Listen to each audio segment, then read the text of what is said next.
بسم اللہ الرحمن الرحیم۔ صحیح مسلم حدیث نمبر 39۔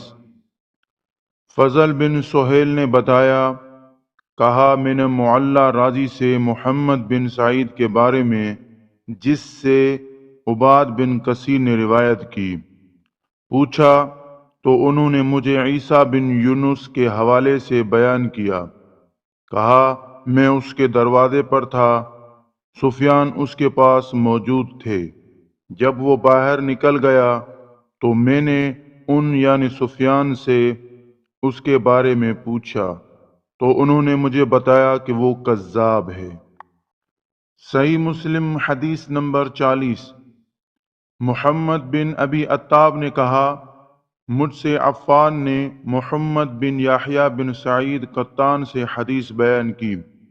انہوں نے اپنے والد سے روایت کی، کہا ہم نے نیک لوگوں یعنی صوفیہ کو حدیث سے بڑھ کر کسی اور چیز میں جھوٹ بولنے والا نہیں پایا۔ ابن ابی عتاب نے کہا، میں محمد بن یحییٰ بن سعید قطان سے ملا تو اس بات کے بارے میں پوچھا۔ انہوں نے اپنے والد سے روایت کرتے ہوئے کہا، تم اہل خیر کو حدیث سے زیادہ کسی اور چیز میں جھوٹا نہیں پاؤ گے۔ امام مسلم نے کہا کہ یحییٰ بن سعید نے فرمایا، ان کی زبان پر جھوٹ جاری ہو جاتا ہے، وہ جان بوجھ کر جھوٹ نہیں بولتے۔ صحیح مسلم حدیث نمبر 41۔ خلیفہ بن موسیٰ نے خبر دی، کہا میں غالب بن عبید اللہ کے ہاں آیا تو اس نے مجھے لکھوانا شروع کیا۔ مکحول نے مجھ سے حدیث بیان کی۔ اسی اثنا میں پیشاب نے اسے مجبور کیا تو وہ اٹھ گیا۔